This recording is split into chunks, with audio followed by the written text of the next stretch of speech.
Thank you.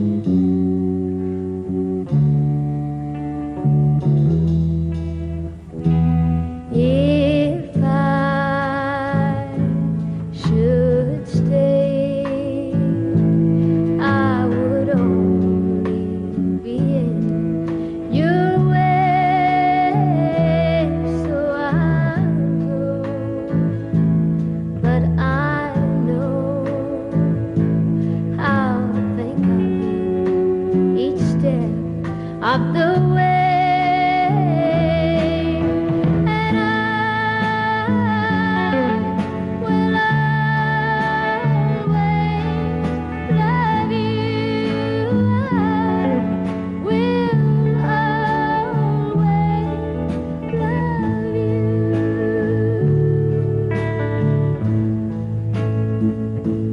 Bittersweet memories, that's all I am taking with me. Goodbye, please don't cry, 'cause we both know that I'm not what you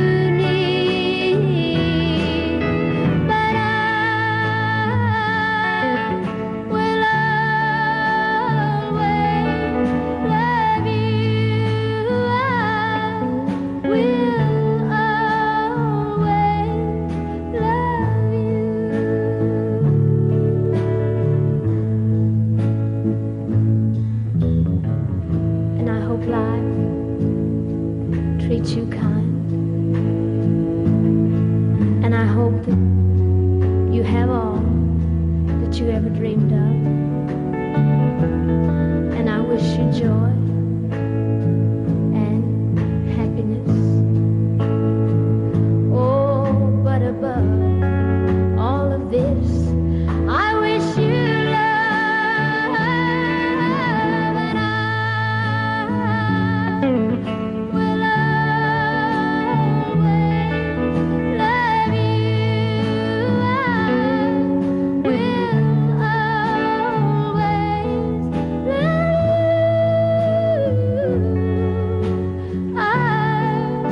will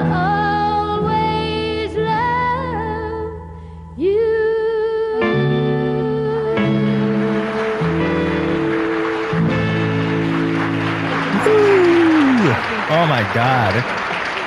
I wasn't expecting that to make me emotional, but I got emotional. Rest in peace to Dolly Parton, the one person I think that everyone can agree on, whether you're on the right or the left, was a good human being. We can all agree on that. And it's so sad that she's gone. And by the way, wrong 80-year-old. Sorry, I'm going to say it. Wrong 80-year-old. They took the wrong one. So sad. I want to show you one more thing I saw before we get the show started. And because this is who Dolly Parton is, or was. Didn't you recently, though, throw support to the LGBT community? Oh, I'm always encouraged. I'm not encouraged. They've made me the poster child, I think, only because I'm so outspoken as far as just being accepting of people in general. I do not believe that we should criticize and judge other people. I think we should be accepting and loving. We are all God's children. We are who we are, and we should be allowed to be who we are. Did any of the faith-based communities that deeply believe the other way take umbrage with you? Oh, absolutely. They did? Oh, yes. I get it all the time. I keep saying, well, if you're the fine Christian that you think you are, why are you judging people? Why are you, that's God's job. We're not God. We're not judges. You know, we're supposed to love one another. We're supposed to not judge, and we're not supposed to take vengeance on other people. That's God's job. So I got too much to do of my own, try to do God's work, too. I mean, not to, to get into trying to do all that. So, yeah, I suffer for everything I do. I'm not out to make any, I just think that we should be Why not? more loving, more caring. We are who we are. If you're gay, you're gay. If you're straight, you're straight. And you should be allowed to be, how you are and who you are. Didn't you Period. If you're gay, you're gay. Well, baby, I'm gay. I'm so gay. But she was truly one of a kind. I read I believe she donated more than 300 million books. 300 million books. And Dolly Parton truly is the best of us. And at a time when I just feel like we're constantly inundated what the worst of humanity can look like, it's nice to be reminded what the best of humanity can look like too. And I wasn't expecting it to get me so emotional, but holy shit. I was like, I'm a little sad. But yeah, Dolly Parton, rest in peace. All right, now we are here. It's Tuesday. We've got a big show for you today. We, of course, are going to talk about a MAGA influencer getting what was coming to him. We got to talk about this Hakeem Jeffries, Jared Kushner meeting. I just cannot get over it. He made it worse. I don't know if you saw the video he put out. We're going to show the video. We're going to talk about some stuff. Neera Tanden. Do you know who Neera Tanden is? Neera Tanden, who is establishment Democrat, has worked in every single White House from Clinton up until Obama, up until Joe Biden, attacking me because I have the gall to, I don't know, want to see better out of our leaders. I'm going to bring you that. And we also have, as you saw in the title, Mark Cuban. Am I disappointed? Am I disappointed that he says that he's looking more towards Republicans than Democrats? I don't know if I'm disappointed, because he's a billionaire. And I kind of feel like above all else, how much you make when you get into that stratosphere, it doesn't matter. Like who you're aligned with, it's all the same. They just go where it's warm. They go where it's warm. Did someone say my button's unbuttoned? No, okay, no, it's not. All right. And we also have Loren, I'm going to screw up her name. Loren Piretra. Is that how you say her last name? Piretra? She's coming up later, 7:30. So stay tuned for that. She's going to call in.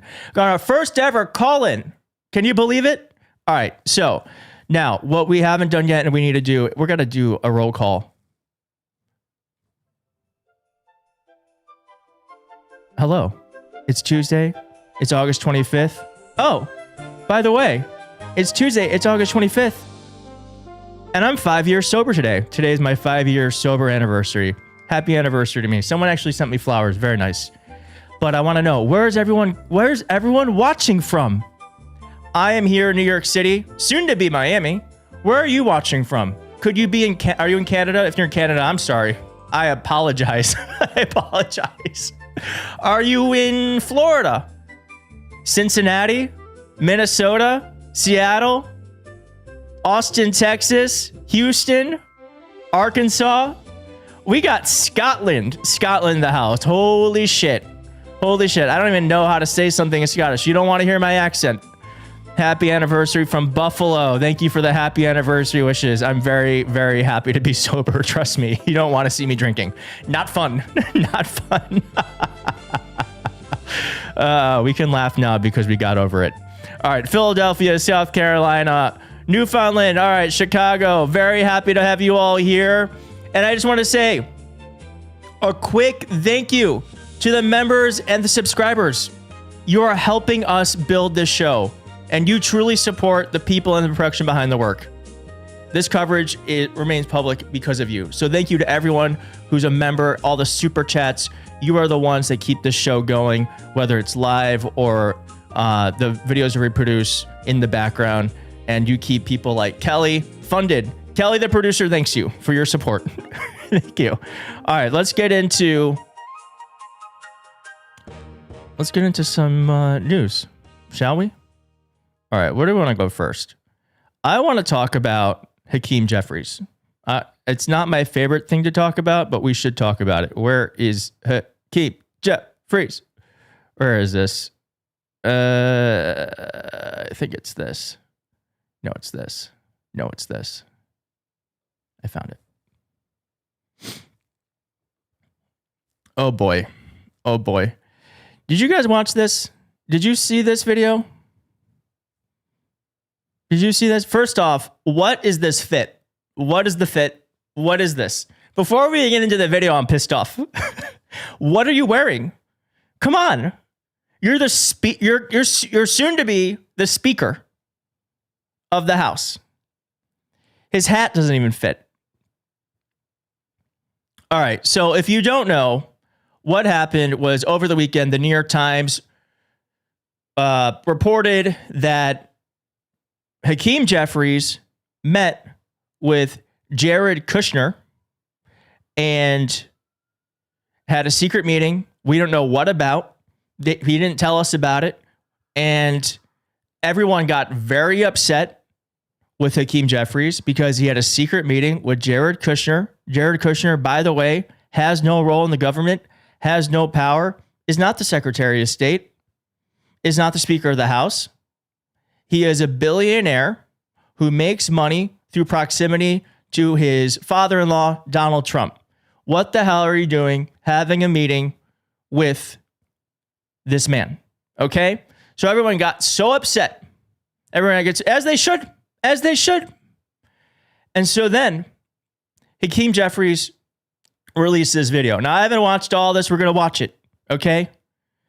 But I just want to point out when this came out, I said the following, because Neera Tanden said this. Uh-oh.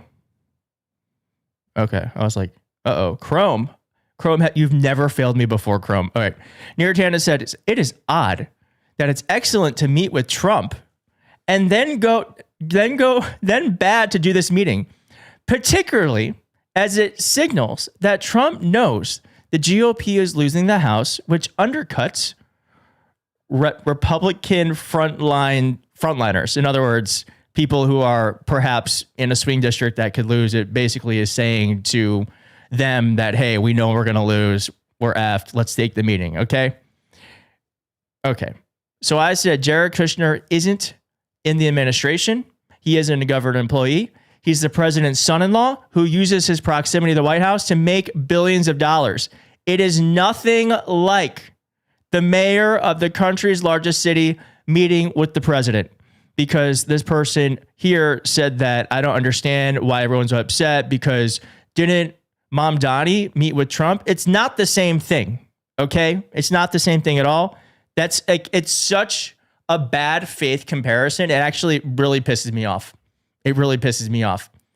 There's a couple of reasons why, but Neera Tanden then responded to me and said, this is such bizarre reasoning, meaning that Jared Kushner is in the administration, that his proximity to the White House makes him money, and that it's nothing like the mayor meeting with Trump. Okay.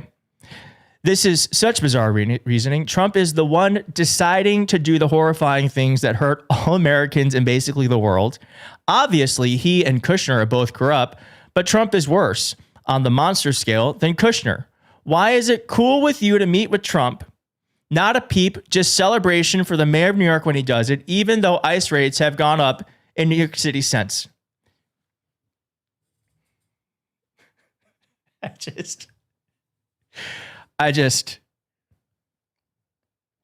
mean, there are multiple levels of stupidity happening in this statement. This person worked for the White House? Are you kidding me? Are you kidding me?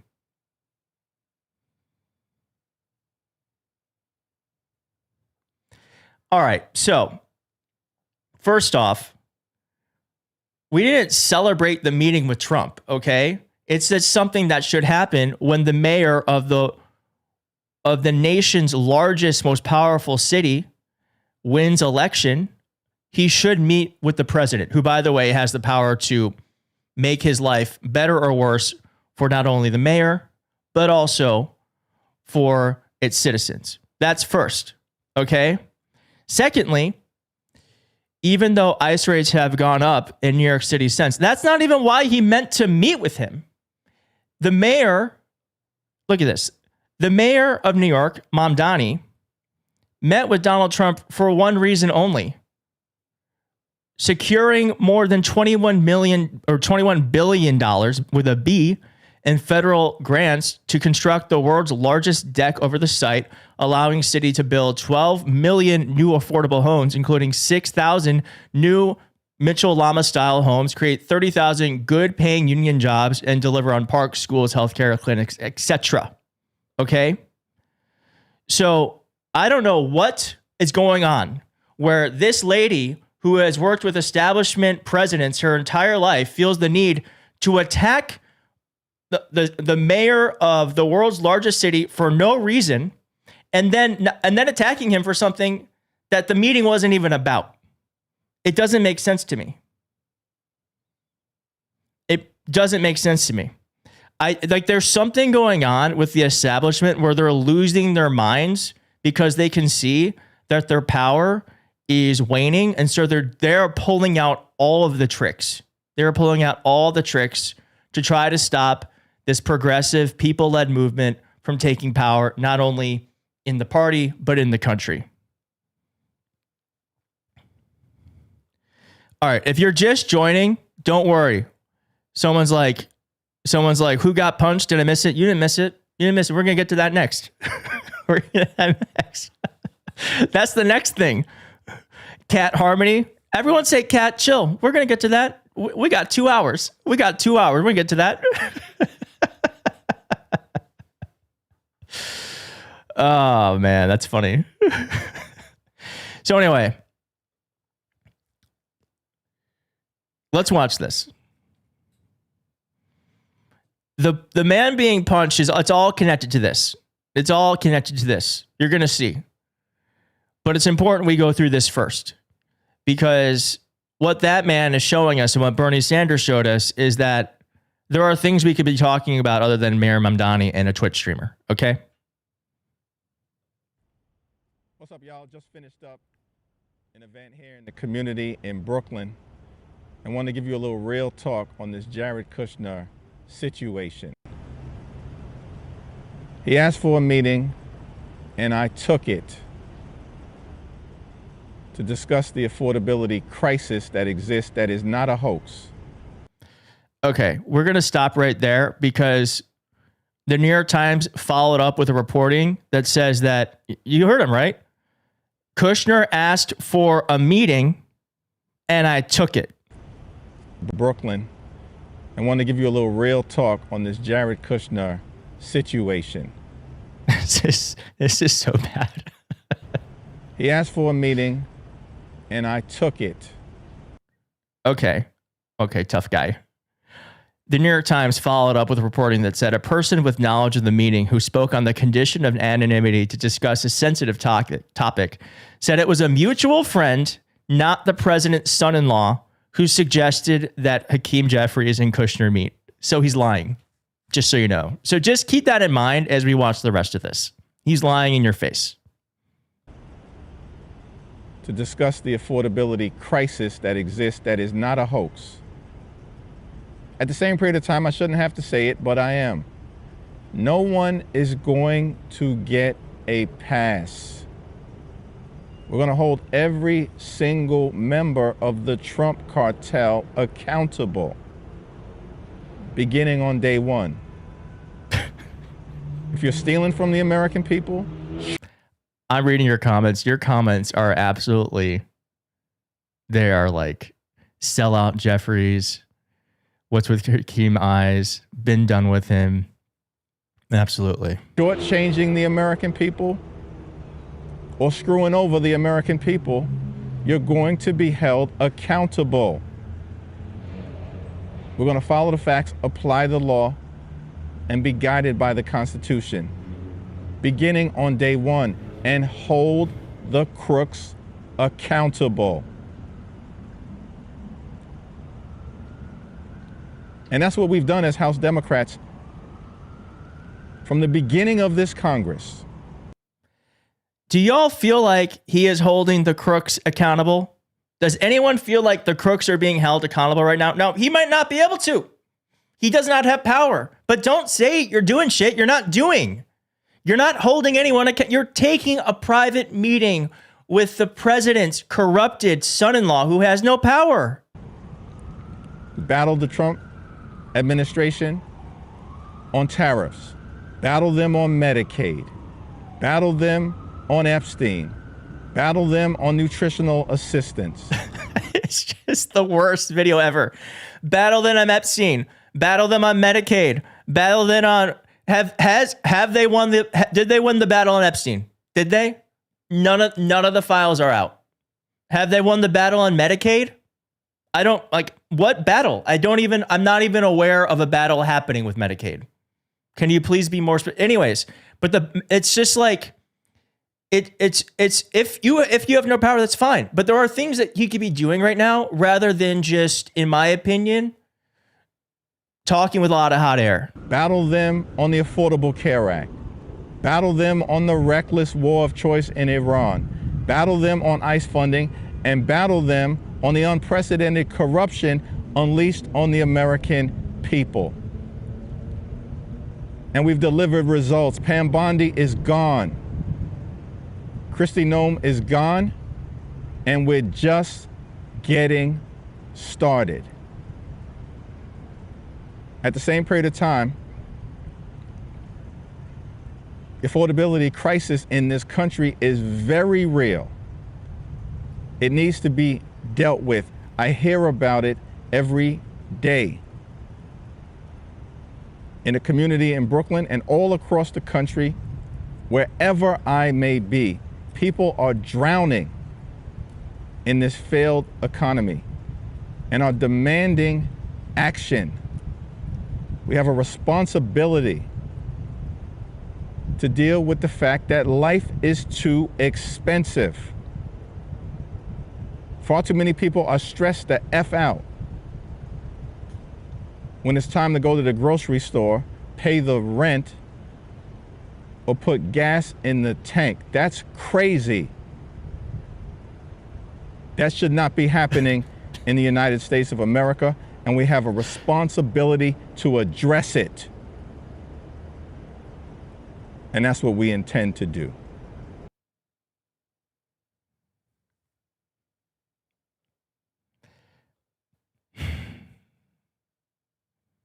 I don't even. All right. My big overwhelming thought about this.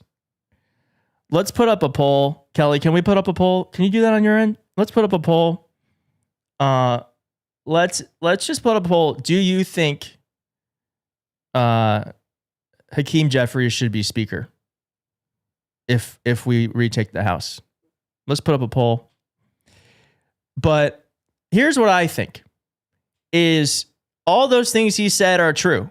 We do need to obviously attack the affordability crisis. Absolutely. It is not a lie that real people are hurting. I'm sure you're watching right now. Many people watching right now understand that $1 does not go as far as it used to even 6 months ago. And there's an inability for people to pay. People can't even spend money to do things that are fun anymore. And that's like unsustainable. But my question is, what the hell does that have to do with meeting with Jared Kushner? Does Jared Kushner somehow control beef prices? Can Jared Kushner get the gas prices under control? Those things to me aren't adding up. Okay. Why are you? So it's like, all right. He's like, I met with Jared Kushner. He asked me to meet with him. All right. The New York Times reports and says that actually is not true. And then you go on this non sequitur. So that I'm like, all right, I'm really interested in what this meeting was actually about. And we don't know. Well, we probably will never know. But I'll tell you this. Hakeem Jeffries got 100% played here. That is why you're seeing this leprechaun get very upset. Unprecedented. Because Jared Kushner leaked this in order to make him look weak and it's kind of working, further divide us. Not that anyone watching this live stream was a fan of Hakeem Jeffries, but certainly it made him have to focus about this rather than the other things he wanted to focus on. Okay. Now, Okay, 95%. 95% of the audience does not want Hakeem Jeffries to be speaker. Okay, I want to know who the 5% are. That's interesting to me. That's interesting to me. But good, I'm glad. We like free thinkers. We like free thinker. Oh, 95. Now it's 94. Okay, 94%. All right. Let's go to what Rick Wilson has to say about this. All the damage he's done to this economy, all the damage he's done to this country, all the damage he's done to people, the deaths he's caused of American citizens in a gleefully stupid and evil war against immigrants. Someone says, who is this? Who is this? Gwendolyn 5115. Who thinks Keith Edwards should be Speaker of the House? Absolutely not. I don't want that job. You don't want me to have that job, Gwendolyn. Trust me. Trust me. I can barely run a live stream. You think I can do it? You think I can hold a Democratic caucus together? Get yourself together. You do not want me to do that. At the behest of Stephen Miller, are you telling me you're going to negotiate with those fucking people? Are you telling me that those people, you look at them as legitimate counterparties? Because again, that's crazy. That's crazy talk. Those people sat down with Jared Kushner. It's crazy. It's crazy. Jared Kushner, who is, again, more presentable, perhaps, to the Washington D.C. crowd than the crude sort of animatronic Trump Muppets like the other sons. He's slicker. He's more oleaginous. He's a wheeler dealer.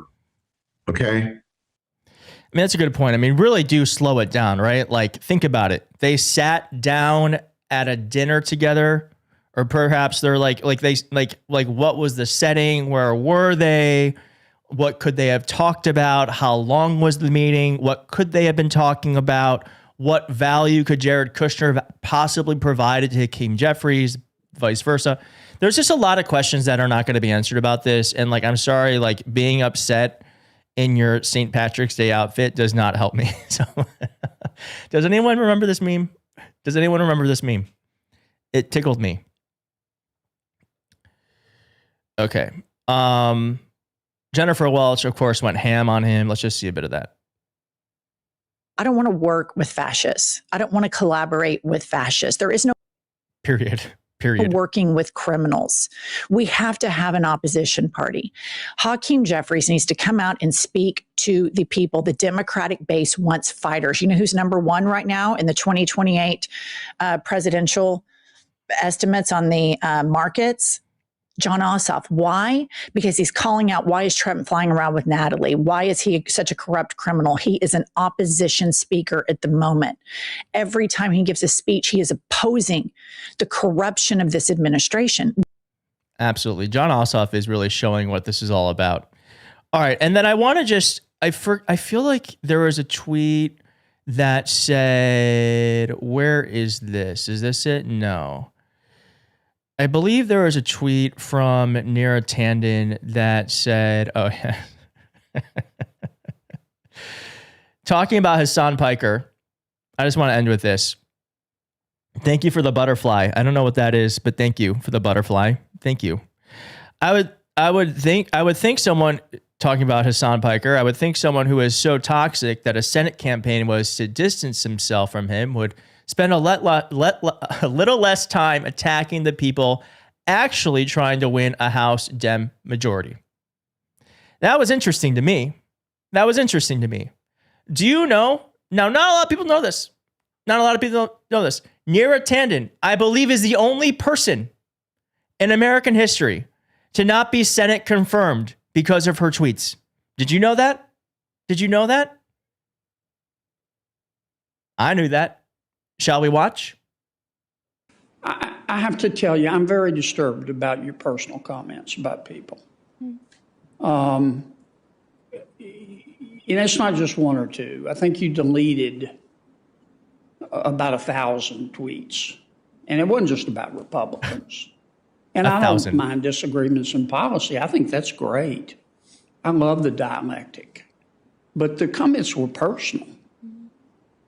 I mean, you call Senator Sanders everything but an ignorant slut. That is not true. And when you said these things, did you mean them? I wouldn't have said ignorant. Senator, I have to say, I deeply regret my comments. I understand that, but And when I you feel said them, badly did about you them. mean them? I understand you've taken them back, but did you mean them? I'd say the discourse over the last 4 years on all sides has been incredibly polarized. I'm asking about yours. Did you mean them? I really feel badly about them, Senator. Did you mean them? I feel badly about them. Did you? This is the person, by the way, who wants to act like she's the moral authority on how Democrats should act online and in public. This person who had to answer for her tweets, who, by the way, I think probably should get her Twitter addiction under control, is coming at everyone else and how we behave online when, I'm sorry, you can't even get Senate confirmed. Did you mean them when you said them? I mean, I would say social media is I've Did heard you a mean them terrible when you discourse. said them? I feel terribly about them. Did you mean them when you said them, or were you not telling the truth? I mean, I feel badly. I look back at them. I said them. I feel badly about them. I deleted tweets over. Are you saying that because you want to be confirmed? No, I felt badly about them. And Did you deleted mean them when you said them? Senator, I must have meant them, but I really regret them.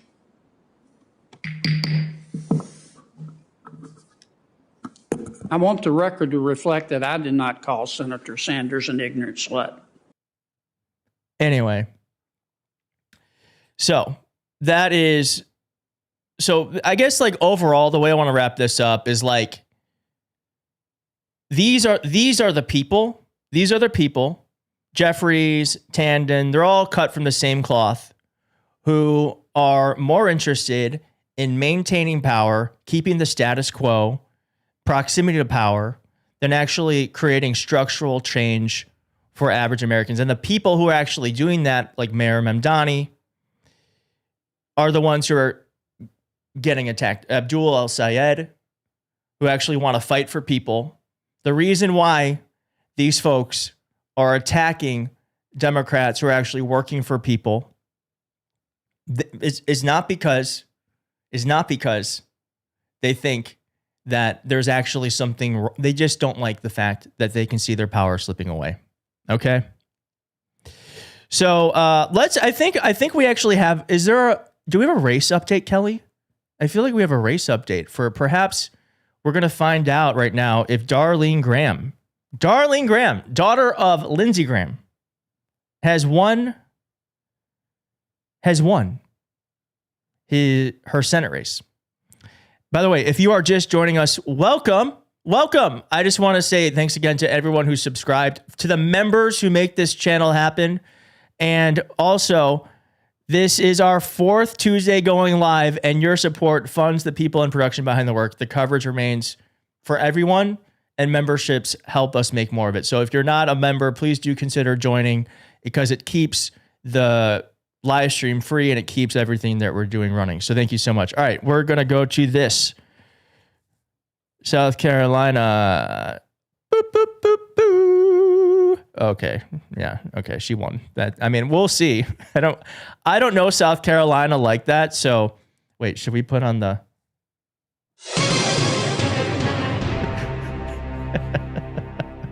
that's our primary music. All right. So as you can see here, Darlene Graham has over 56% of the vote. Ralph Norman, who is also equally awful person, but at least, I don't know, has worked a little bit to try to get this job, is currently failing. We don't know how much of the vote is left. I know nothing about South Carolina, but we will watch this and follow it. And if it gets called during the live stream, we will let you know.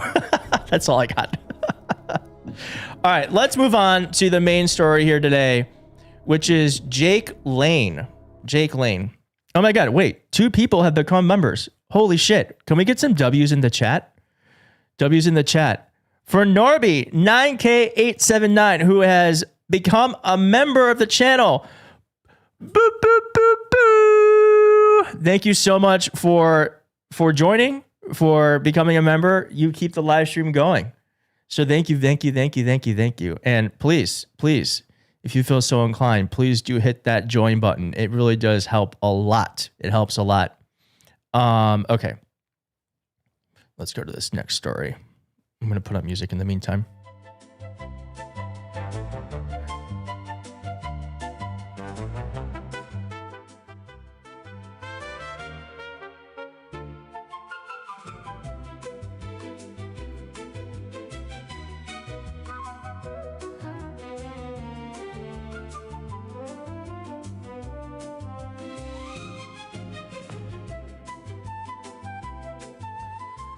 One thing about me, I cannot dance. You do not want to see me dancing. That is sad. Even when I drank, I'm going to talk about this because it's my 5-year anniversary. Even when I drank, I didn't dance. I knew drunker than drunk. That's not something I should be doing. Now, get me in front of karaoke and I'm drunk. It's game over. It's game over. Still, getting me in front of karaoke sober, baby, it's over. I love karaoke. Do you like karaoke? I love it. My favorite songs are to sing Frank Sinatra. I used to be really into singing songs. Josh Groban. I used to like Josh Groban. But now. What else do I sing? I sing Creep by Radiohead. But you don't want to see me dancing. Trust me. That's why I never got onto musical theater.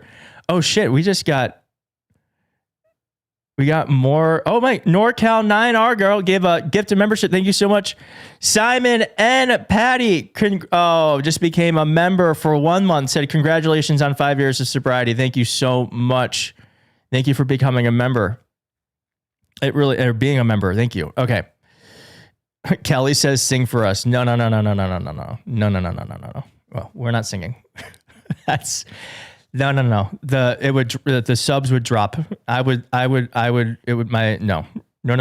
No. Kim, oh my God. Kim just became a member. Can we get some W's in chat for Kim? For Kim's Sansa 9748, who has become an associate producer. AZ Bexter, who has become an associate producer for the channel. You are truly making the channel go. I'm not singing. That's not happening. Maybe.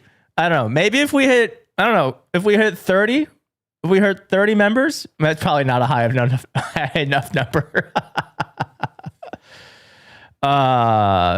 Bunariono says, hey, Keith, can you say, hey, Beth? Hey, Beth. Hi, Beth. Hello. Okay. All right, let's go to this next story before anything is crazy. By the way, I don't know what I have. I don't know if I have COVID or I don't know what it is. There's mold in my house because, as you guys know, I had like a leak here a couple weeks ago. But I'm have brain fog and exhaustion. And if this live stream is going okay, then that is truly, I don't know. It is truly astounding. Okay. Now let's get to this. Now, have you seen this? Do you know who this guy Jake Lane is? Do you know who this is? Look at this. Now, I think I've heard about this guy, but I didn't fully understand who he is. We had to look into it. Yes, a Nazi. Literally a Nazi. Literally. Now, he was a January 6th rioter, and what would we call this? A protest? He had a protest. We'll say like, I don't know what he had over the weekend. He had something. What would you call this? What he did? Like a demonstration? I don't know. It was, he was in Minnesota causing shenanigans. I don't even think you call it a protest. I don't know what it was. But this is a man who was, he went to Gracie Mansion in New York and had an anti-Muslim rally. This is the guy who he is literally banned from being in Texas.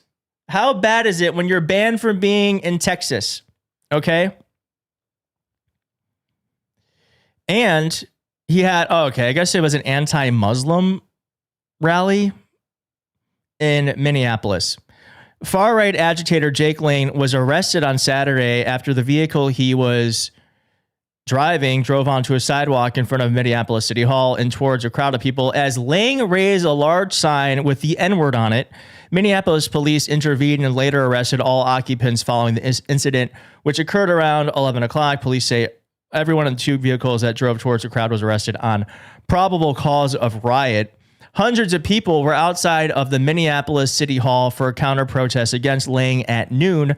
Lang arrived in Minneapolis on Saturday to advocate for a Rochester woman who called a black autistic child a racial slur. Oh, I remember that. According to a profane written post on his X account.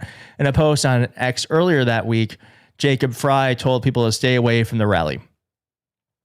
Okay, and he got his ass handed to him. Now, do you want to see Spiderman kick the shit out of a Nazi? Because that is the video I have for you coming up in just a moment. But this is who this man is. The Orlando airport. She said she came all the way to Dearborn for me. I said, well, then you can go all the way back home to whatever country you're from. It's just one more flight if you're willing to travel that far for me. I mean, I'm from Florida, so. Yeah, but this is not how a Floridian dresses. Why this not? Is not how an American dresses. This is America. No. This is the land of Christians. This is the land of white people, not the land of whatever type of Islamic. The land of white people. So anyways, fuck this guy. Also, he was charged with a hate crime, 2 felonies of a hate crime for knocking over this ice sculpture earlier this year. By the way, this is a man that Donald Trump pardoned. January 6th rioter, a man Donald Trump pardoned.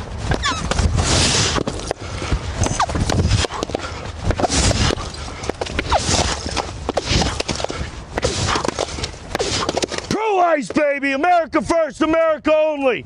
We'll see you here, February 7th. All right, so, I mean, do you think his parents are proud of this man? Like, what's going on in your life that this is what you're doing, okay? And I just have to say, and this is kind of the point of this, we're going to get into that more later, but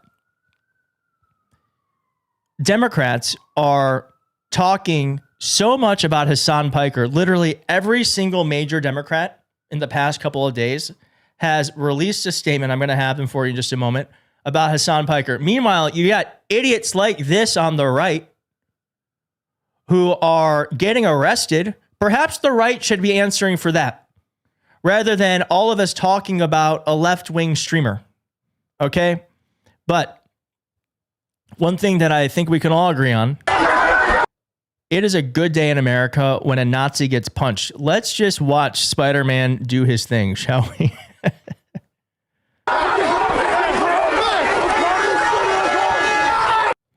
And by the way, we have the GoFundMe for Spider-Man. We're going to bring it to you in just a moment, and we have his name.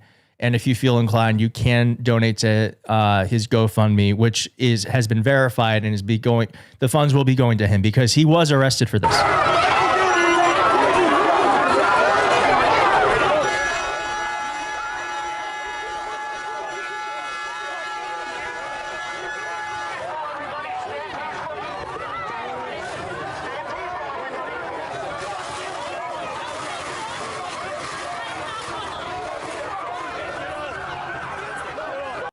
I just want to make the point again, this is a man Donald Trump pardoned. If not for Donald Trump pardoning him, this man would not be out in the streets terrorizing our communities, okay?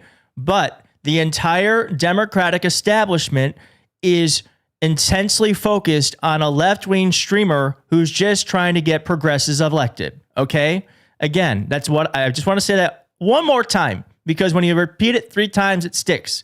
Donald Trump pardoned a man who's a January 6th rioter. If not for his pardon, he would not be terrorizing our communities. Meanwhile, the entire Democratic establishment is focused on a left-wing streamer who's just focused on getting progressives elected. Okay? So maybe we can focus our attention on the bad things Donald Trump has done and is doing and make Republicans answer for it.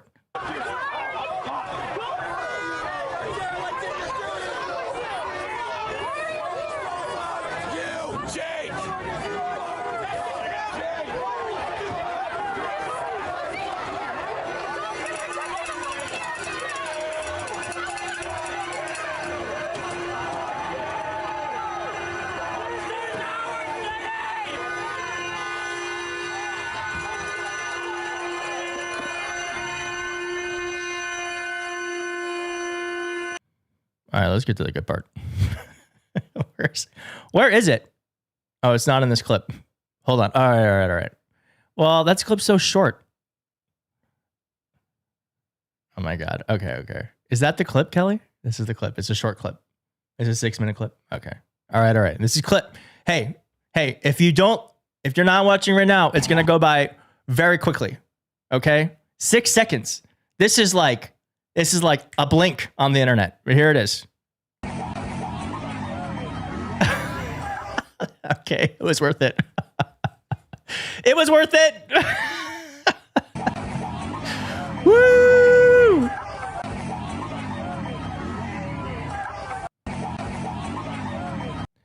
Can we get some W's in the chat for Spider-Man? We might need to make a Spider-Man emoji. Fuck yeah. W's in the chat. Punch a Nazi whenever given the opportunity.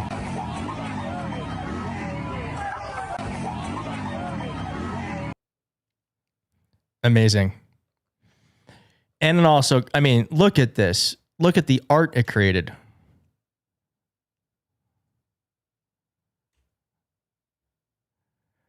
All right. Now this man, where is that? This man does have a legal defense fund. His name is William Nicholas Love. This is him. He got arrested for this. I think he should be praised, not arrested. And he does have a GoFundMe. It's this one, right, Kelly? To support Spider-Man. Okay. And we do have his GoFundMe pinned here because he did get arrested. He should not have to carry any financial burden for this shit.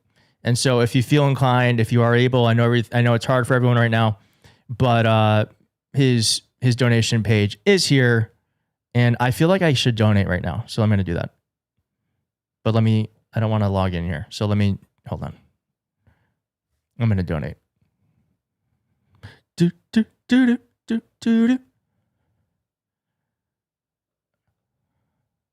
Hold on.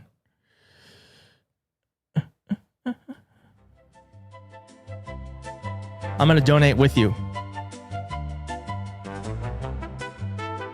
What is my login? I never can remember my login.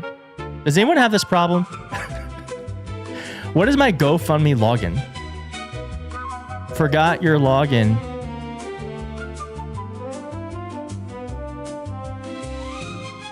Sign in. Sign in with Google. Let's try that. I bet you this is going to work. It worked. All right. All right. I'm going to give $500.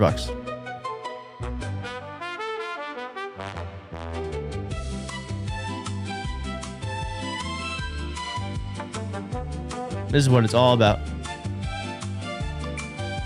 Ding. Thank you, Spider-Man.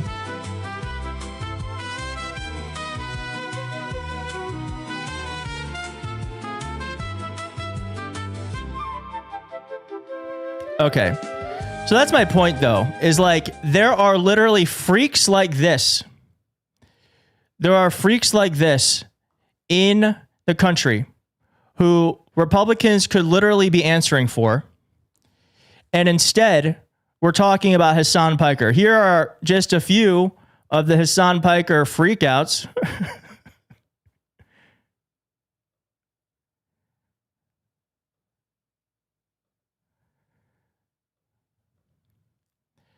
Hillary Skolton, who won't even endorse Abdul al-Sayed, by the way, won't even endorse him yet. She is a Democratic congresswoman, won't endorse. Today, Hillary Skolton issued the following statement saying that Piker directly targeted a Michigan state senator. Not true.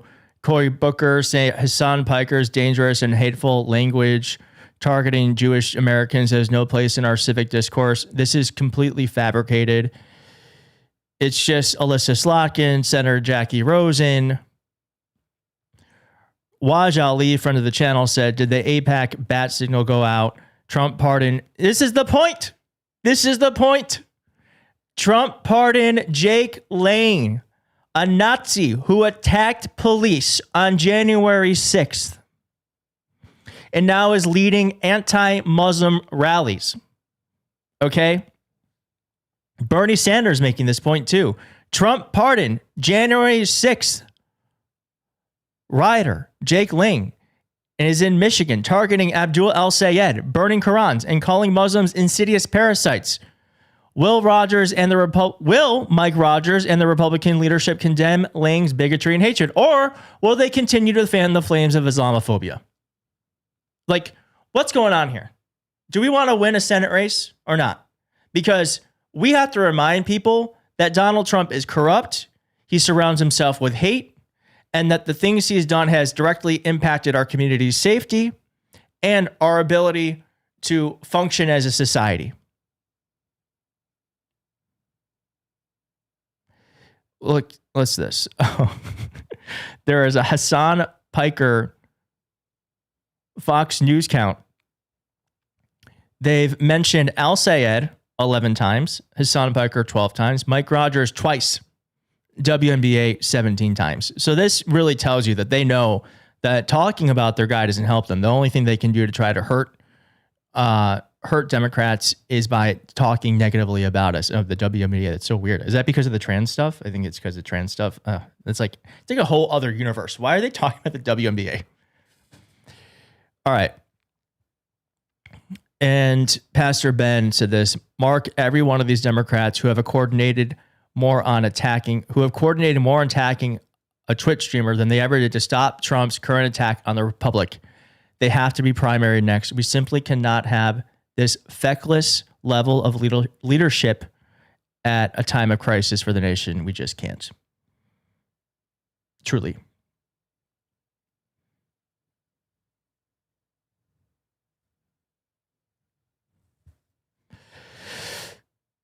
And by the way, Max Miller fractured his child's collarbone, allegedly. Held a gun to his ex-wife's head, allegedly. Like, come on, guys. Come on. I don't know why we're doing, like, what this infighting's about.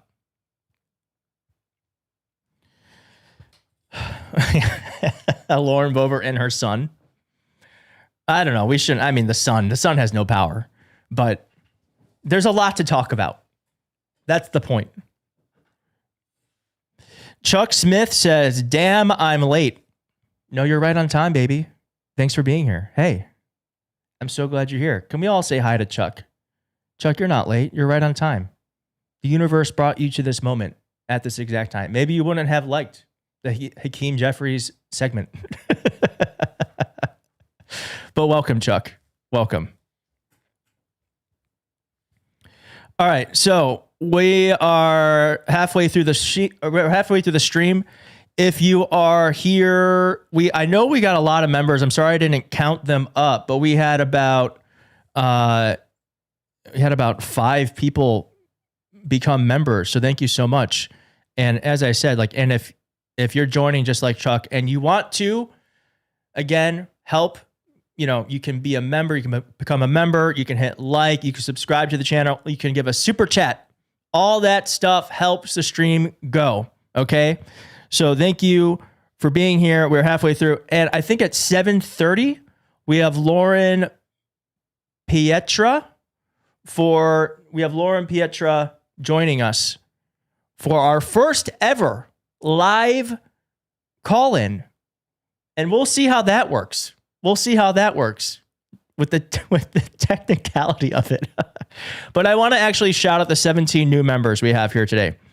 We have Andy 7487, NorCal 9, Argyle, Saint Rex Cry, Tony Lee C 9964, Elaine Hill, Robert Terlizzi, Jackson, Lisa Balden, It's Me Libby, You Gotta Be Kiddin'. Yeah, you gotta be kidding.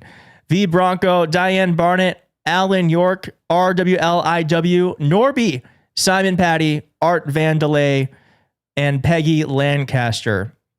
And did I say, and yeah, at 8:30, Loren is going to be joining. But if you have become a member, thank you so much. It really does help. And we want to make sure that you're recognized, because we do know that times are tough for people. So to give a little bit of support for the stream does mean a lot. Okay. Now we have one more thing to go through, and that is like something that I'm not sure if I'm like shocked by this. I'm not sure if I'm shocked by this, but I'm certainly, I don't think I'm disappointed. I guess am I disappointed in myself for not thinking that this would happen? But Mark Cuban came out recently in an interview and said that if he were to run for president, he'd do so not as a Democrat. Not as a Democrat.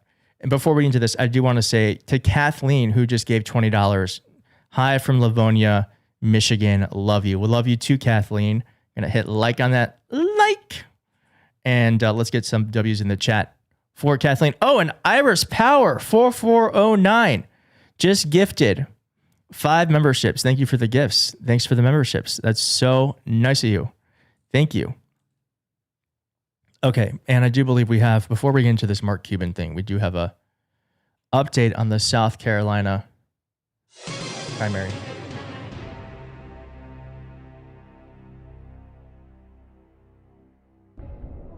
Okay, as you can see, number goes up. So now there's a quarter in. Ralph Norman is catching up to Darlene Graham. Is there enough vote for Ralph to win? I truly do not know. Are we watching? Is there any like commentary on this? There's not much commentary. No one cares. Okay. No one's really talking about this. Steve Kornacki's not even live streaming this. So we're on our own. But if I were Steve Kornacki, I'd be like, all right, how much vote is in? Where's the vote going to come from? Could she pull that vote? Could he pull that vote? I truly don't know. So we just have to wait. Well, we are paying attention, because this is going to be a huge test of Donald Trump's power, if he can retain it, or if the Republican Party is like, bitch, we're not listening to you anymore. We are going to nominate our senator, and it's not going to be some like Nepo baby. So we will see. Okay.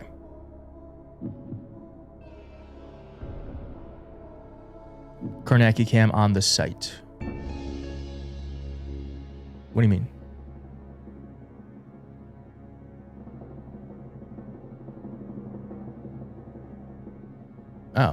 Oh, he's there? Is he live? He's not live. All right, let's go into Mark Cuban. Oh, he is live. All right, I'm actually very interested to see a lot of scattered what he has to say. The dynamics for this race, again, like South Carolina, we're talking about a test of Trump's clout. Trump has endorsed Mazie and really doubled down on it during this runoff period. And more to the point, I think in a way we did not see in South Carolina when it came to how Trump handled Ralph Norman, really going after Gentner Drummond in this race too. All right. Earth Angel, thank you for the $20. Ask, how about a poll? Poll, how many would like to punch a Nazi? All right, let's poll that. Would you punch, if given the opportunity, would you punch a Nazi? We're going to poll it. That better be 100%. That better be 100%. Actually, I don't know. I don't know if I've never punched anyone. I don't know if I'm capable. And we've talked about that. 50. Well, what was the Sorry, yeah, the early was 61, 38, or 39, yeah. yes. 58, 42. Right. Yeah. So from 22 to 16, and a lot more to come. But, we put a benchmark here for Graham of 61. So, if she continues to run at 58% the rest of the way, this is going to come down to like 59 and round up to 60. Close, to her benchmark. And again, if she's close, if she's within a point in Lexington, but she's running this far ahead of it in Horry County, which is bigger than Lexington in terms of the share of the vote here. That nets out to her advantage. Again, we got some election day in Oconee as well. Yeah. Okay. So what do we got? So that in the pre-election day vote, Norman was winning that 55-45. Oh, wow. And now it's 50-50 in the election day vote that's come in. And not even, and look, I mean, again, not even a consistent pattern here. Now the election day vote in the upstate, in this, I think next door in Pickens, right? Remember a few minutes ago we saw Pickens come in and we said Norman was doing a net 10 points better with the election day vote. Well, here he's doing a net 10 points worse, right next door, you know? So he just, again, he needs, I keep saying it, big gains relative to election day, and he needs consistent gains. So, you know, right there, one kind of wipes out the other so far. 30% in statewide. Graham's lead, 8 points, 8,800 votes. Still waiting on any kind of a report from Richland County, still waiting on any kind of report from Dorchester County. Those are the two biggest counties here where we don't have any reports so far. And again, in both of them, I certainly expect Graham to get big numbers when they come in, which would have the effect of further padding this 8,800, further padding this margin. Again, so much of this right now is let's see Greenville. Let's see Greenville. Because if there's any kind of a scenario here for Norman, he's going to just need, there needs to be flood turnout in the election day vote there in Greenville, and it needs to do something that we're not seeing in any of these other counties across South Carolina. It needs to leaps and bounds get better for him than it is. Because while 68 looks like an impressive number, and in some ways it is, it's sort of the bare minimum we established for him needing in this county tonight. And in light of what's happened outside of it tonight, he now needs more than that. 31% in statewide. I got a note for you as well. Yeah, okay, and we just got, something just came in that knocked it down, that just knocked it down. I just want to see, it seems like it might not be a for sure thing. Yeah, we got another update out of Spartanburg, and it looks like Norman won this update. You want me to give you the cumulative number? Yeah, let's just keep doing it as the default, yep. So the pre-election day vote was 63-37 for Norman, and this it was 64-36 election day vote currently. It is currently 64-36. Exactly. Yeah, so he's been able to, right now, with over half the vote in Spartanburg, and remember, this is probably 8% of the vote statewide, 7-8% of the vote statewide is right here in Spartanburg County. This is so key to Norman. He's been able to move it up a fraction of a point. There's really no difference here. And again, the number we thought he needed to get out of here was 66. You can miss your benchmark by a few. Okay. Okay. It seems kind of cooked. It seems like Darlene Graham is going to take it. Okay. All right. Let's go into Mark Cuban, who, by the way, so what this story is about is a couple of things. This story is about a couple of things. First off, Mark Cuban, in an interview, I think really shocked a lot of the internet by saying that not only if he were to run for president, it wouldn't be as a Democrat, but it would be as a Republican. But it's the reason why that I think got a lot of people pissed off.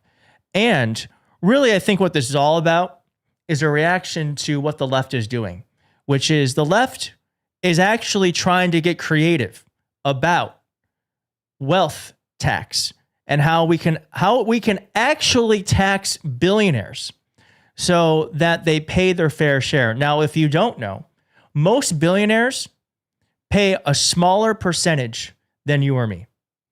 Now, I don't know. Now, let's poll the chat. Do you know what a wealth tax is? No. Let me ask you like this. Do you know how a wealth tax works? Because I didn't know. I had heard of wealth tax. Of course I've heard of wealth tax, but I didn't really understand what it is, how it works. So that's what this whole thing's about. It's not just about the fact that Mark Cuban doesn't want to be associated with Democrats. It's about the fact that Democrats, and certainly folks on the left, progressives, want to do something about the income tax disparity between working class people and the capitalist class. Okay, looks like a lot of people don't know how it works. All right, that's good, because that I want to make sure you understand, because I actually did not know. I was at a dinner with, I'm allowed to say this. I asked. I'm allowed to say this. I was at a dinner with Ro Khanna, who is a member of Congress. Of course, he represents much of Silicon Valley. He's in favor of what is going to be what would be a wealth tax that Californians are going to vote on this November. I'm going to tell you a little bit about that proposition. But I was at dinner with him, and I said to the congressman, because he talked about how he wants to, and I said, can I just be asked? Because listen, this is something you should do. A lot of people don't ask when they don't know something. And I think that's so wrong. It's okay to not know something. It's not okay to not know something and to, one, pretend like you know, or two, never ask. And so I was like, I got you right here. What is a wealth tax? What is that? And he explained very simply to me. Basically, what they do is they take what happens is that the accountant for the billionaire goes and itemizes everything the billionaire owns. Stocks, companies, land, what's in the bank account, like everything, art. And from that number is their wealth. And so then they are taxed. Like, let's say is in California, it's gonna be 4%, 5%, 5% in California. And so from that number, they then have to give 5% of that wealth in tax. Okay? Are you following me? So it's very hard. Now, it's not impossible, but it's much harder for them to slip away from it with like all the different means in which they're able to do that right now. And two, I think it's a much fairer way of doing it, because you're looking at the totality of what they own and what they're worth. So that's what a wealth tax is. Now let's get to this, because what's really interesting is that billionaires are trying to, now there's this thing called Proposition 40 in California. Proposition 40 would require the estimated 200 Californians whose net worth exceeded $1 billion at the start of this year to pay a one-time 5% tax. Okay, one-time 5% tax. Okay, now, are you against that? I'm not against that, but there's like this AstroTurf campaign on the internet trying to stop Proposition 40 from happening. Now they're going to be voted on. And this is the type of stuff they're putting out. This is from Sergey Brin, who is a Google founder, talking about the California tax. One second. You have questions about the wealth tax, Prop 40. So here are some facts. Newsom, Becerra, and Hilton are all voting no, calling it sketchy policy that will damage our economy. Teachers, firefighters, and Planned Parenthood affiliates of California are also voting no, because economic studies show it will cost the state $25 billion, forcing deep cuts to hospitals, schools, and first responders. Learn more at factson40.org and decide. It's like, it's you know, and I always think it's really interesting what the people who are against it say. Now, this is from the Americans for Prosperity website, and I believe that's like a right-wing think tank. That is my thought. That's what I believe it is. But they go, Americans are anxious about stagnant incomes and the rising cost of living. Some politicians have responded by floating tax hikes, including a wealth tax. But what is a wealth tax? And it explains what it is. And then it says here, while wealth tax may raise some revenue, it would definitely not help address the affordability crisis and the rising cost of living that's keeping many Americans up at night. And then it goes on to like these proposed things like why tax billionaires? Well, what if instead of taxing billionaires, we protected property rights? We promote trust and legal clarity. We prevent force and fraud and remove artificial barriers that discourage open competition. And it's like, yes, and like, yeah, I would like to do those things. And I like to tax the shit out of you too. Okay. Now, some of you are saying in the chat that 5% one time isn't enough. I agree. I think we need to federalize this. That's why we have to get progressives in office. I will tell you who will not be a progressive in office, and that is Mark Cuban, who said the following on Kara Swisher's podcast, Pivot. You should run as a Republican. That would fuck them up. Oh, no, that's what, if I was going to run, that's what I would do. I can't win as a Democrat, not with the DSAs and all that shit there. Right? And by the way, speaking of Medicare for All, I read Al Said's book on Medicare for All. It's not bad. He has a lot in common with Trump on some of his positions on drugs. But, it wasn't a bad book. But in any event, I think people just look for things that are not what is. They're looking for something different. Right. Yep. Right. Yep. Going from the Tea Party to, change it, hope and change, Tea Party, Trump, not Trump, J6, now DSA, anything that's different. It's just like what people said to me about Trump. Trump won. I had a buddy that I played basketball with, and I'm like, I know this guy, yada, yada, yada. He's like, let me just tell you something. I've been voting for politicians my entire life. You know what they've done for me? Nothing. Why would I vote for a politician again? I've been voting for Democrats my entire life. You know what they've done for me? Right. All right. So then what are you going to do? Run as a Republican? That would be kind of... Oh, that would be fun, though. It would be so much fun. Would you just please do it just to drive him? Fun. J.D. Vance's head would blow off. Yeah, and the competitive side of me likes that part, but doesn't like the governing part at all.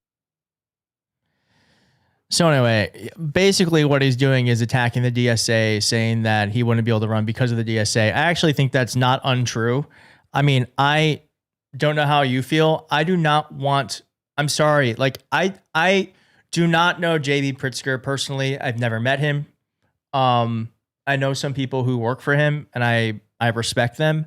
But I kind of like inherently feel like we're in a moment right now where we need someone in office who understands what it feels like to lack, who understands what it feels like when you don't know how you're going to pay your kids, but buy your kids lunch. What it feels like when you have to figure out, all right, I got the $500 check. How am I going to make this stretch for 2 weeks?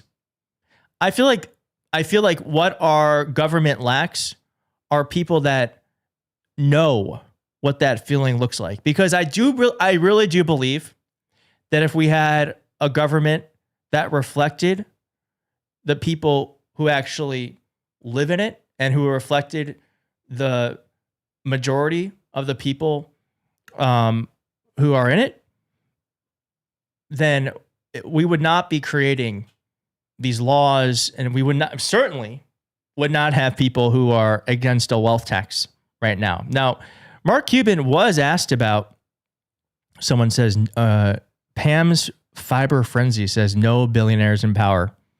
Yes. Yes. Like, and I've said this before. I don't know if this is extreme or not. I don't know. I tend to not be an extreme commentator, for better or for worse. Probably for worse, because I don't get as many. I don't know. No one shares my shit. But I will say that the one minority, I absolutely am discriminate against billionaires. Like, my thing is, like, again, like, I don't know who I've never met J.B. Pritzker. He might be a nice guy. Okay.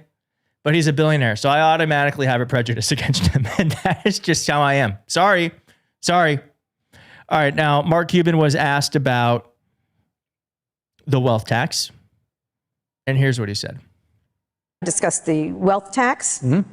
You had a whole argument. You wanted to sit down with Elizabeth Warren and have it. Let's put it this way. If there's a wealth tax, particularly on mark-to-market for unsold assets, there would be no cost-plus drugs. Because? I'd have to save up cash. It's cost me a shitload of money to do this. Mm-hmm. It's just like, well, I'd have to have cash. Oh no. The multi-billionaire would have to have cash to pay his taxes. Imagine that. Do you have You have money in your checking account to pay your taxes? What a great injustice this would be. And I have to take a lot of risk. I mean, one big guys can come in and just crush me, and I have to be ready to deal with that. And you're talking hundreds and hundreds of millions of dollars. And you know, I don't care. I mean, at least maybe there's some, but that's just not sitting in the bank waiting, you know, to pay taxes on. Yeah, the idea of just soak the rich, billionaire tears that sell that cup. Screw you, Elizabeth Warren. You're everything wrong with politics. Okay. Okay, then. All right.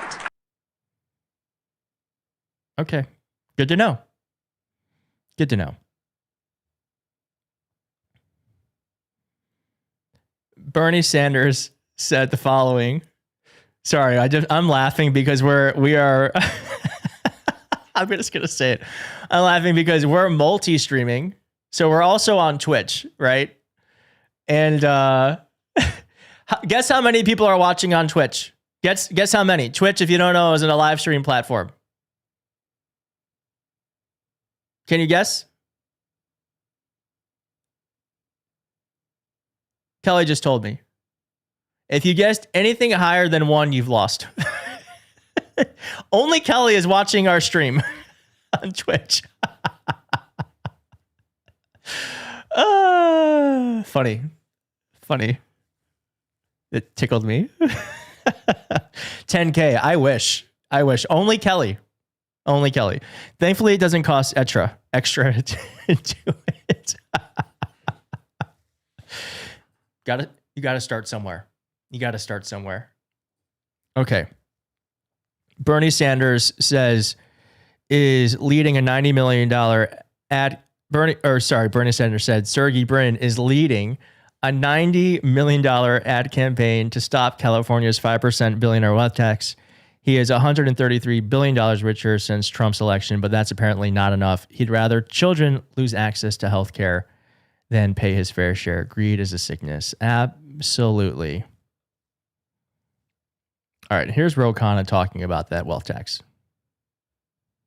The California Democratic Party and the California labor movement just stood with Bernie Sanders and me in supporting a 5% wealth tax on 250 California billionaires. Passing this ballot initiative will ensure that millions of working class and middle class Californians don't lose their health care. Look, the Sacramento establishment and lobbyists are just blatantly out of touch. What this shows is that California voters want a Democratic Party that will stand up for the working class over the billionaire class. Yes, and then here is one more person talking about Prop 40. People in California, I'm sure, know about it, but people around the other parts of the nation might not have heard much about it. So tell us about Prop 40, please. Sure. Well, the first thing, again, Proposition 40 was a direct response to President Trump signing the one big, beautiful or awful bill, whatever you want to call it, last July 4th. Largest defund. All right, this guy right here is the person who wrote the law, or who wrote Prop 40. Of American healthcare in history will take $1 trillion over 10 years out of the system. It's $100 billion in California over the next 5 years. The thing about California, there's at least two unique things. One is California has more billionaires than any other state in America, in large part because of Silicon Valley and all of this technology and artificial intelligence and on and on. And the second thing is we have the ability to put things on the ballot to voters if you can go out and get the signatures for it. So when the legislation got signed last summer, we basically had 90 days to ask ourselves, is there a solution we can come up with? And everyone acknowledges that it's $20 to $25 billion a year that's being sucked out of our healthcare system. And that bill is going to be paid by consumers paying higher premiums. It's going to be paid by people who lose coverage. And so we said, well, look, the billionaires in California have never had it better. There's about 250 billionaires that collectively their aggregate wealth is $2.4 trillion. It is an unfathomable amount of money. 7 years ago, the billionaires in California were worth $700 billion. Today, they're worth $2.4 trillion. Their wealth has more than tripled in the last 7 years.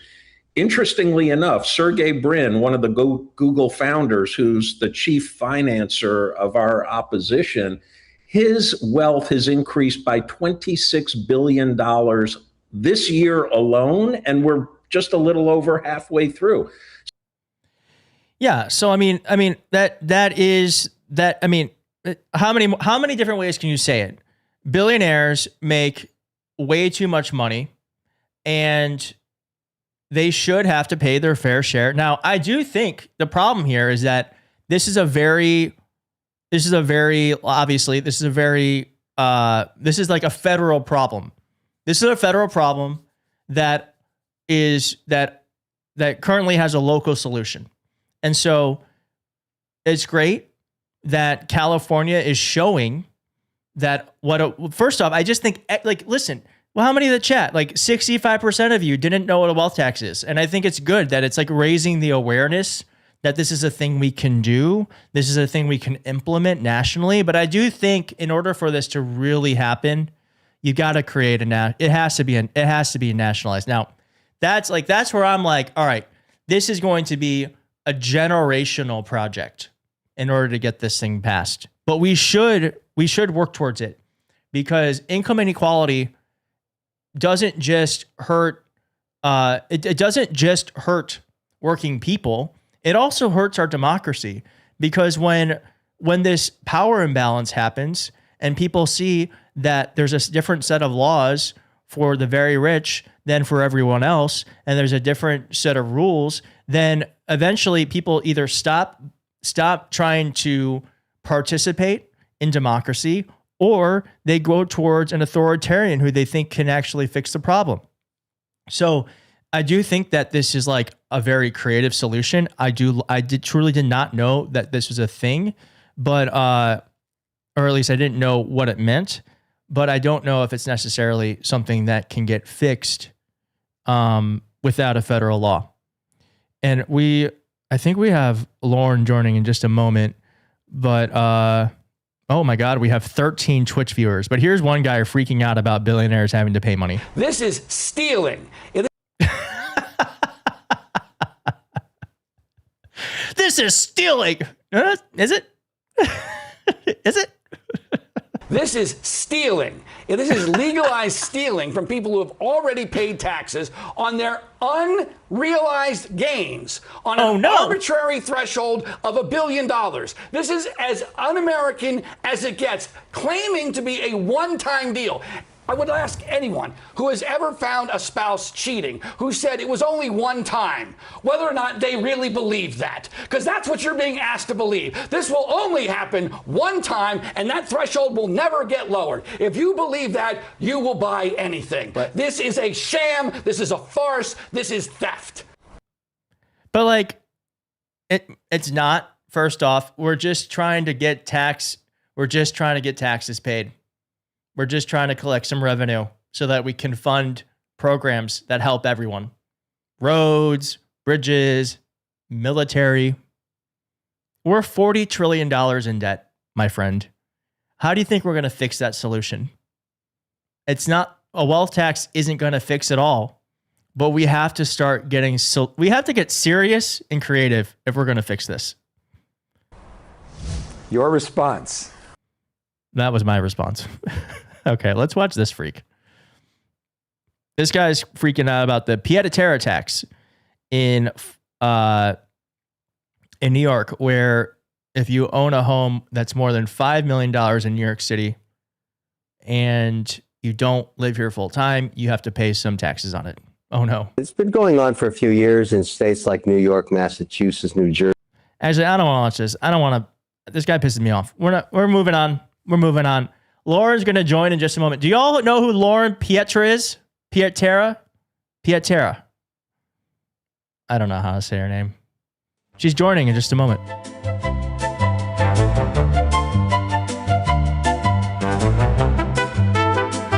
No? She's a YouTuber. You're about to find out, bitch. You're about to find out.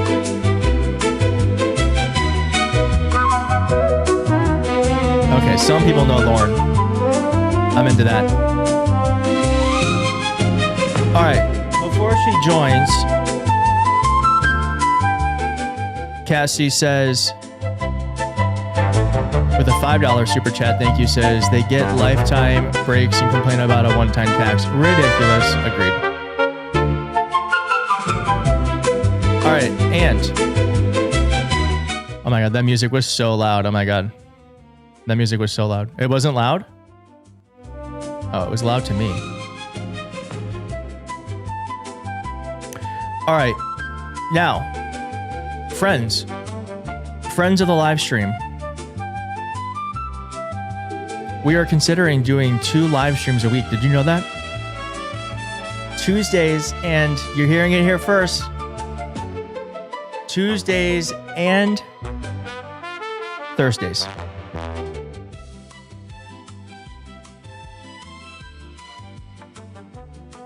We're considering it. We're considering it.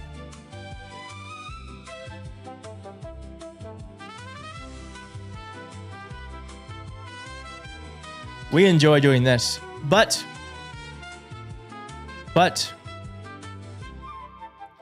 we will need to up the memberships. Piretra,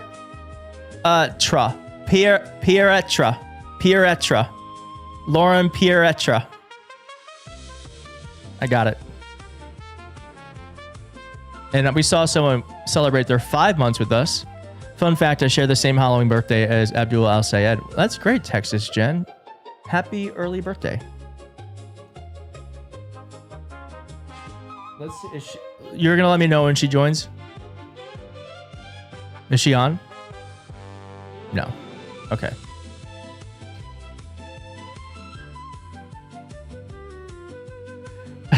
Spencer Reed with 10 pounds says, here's 5% of my wealth, Keith. Spend it wisely. Thank you. Thank you. And Sunny Bear Rescue just gifted a membership, gifted 1 membership. Thank you for gifting the membership. And thank you for being with me here today on a Tuesday night as we get into our last segment here. And I'm going to say this out loud.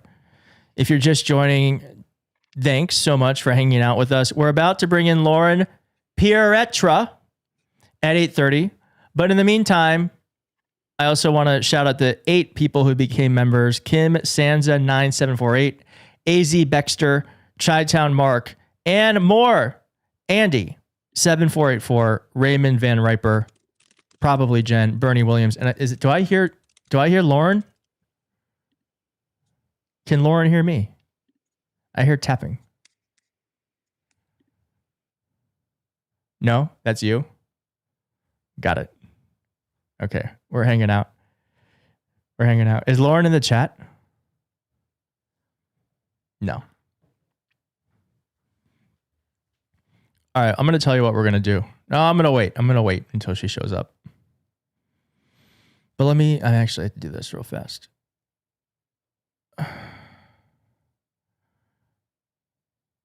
Window. Lauren's calling. All right, let's watch this in the meantime. Do you have Lauren's number, Kelly? Okay. Hold on. Lauren's calling. Let me just pick up.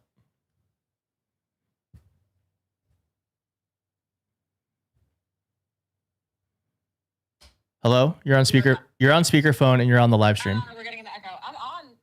Oh, you're on. Can you hear me? Yeah, I've been on this whole time. Oh my God, girl. Okay. Bye.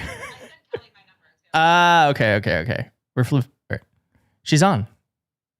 Hey, this is our first time doing this. That's you, Kelly.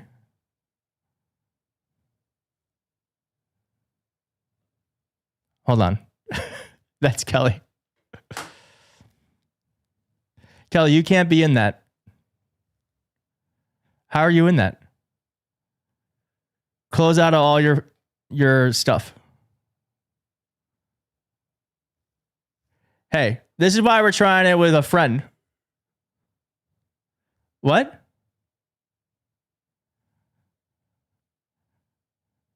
Yeah, you are. I just saw you.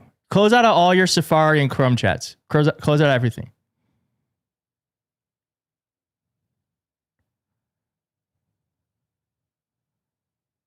Is it closed? Okay. All right. Now it's all right. I don't see Lauren's in here. Okay. You can see me. Sorry, everyone. Here, Loren, I'm going to try.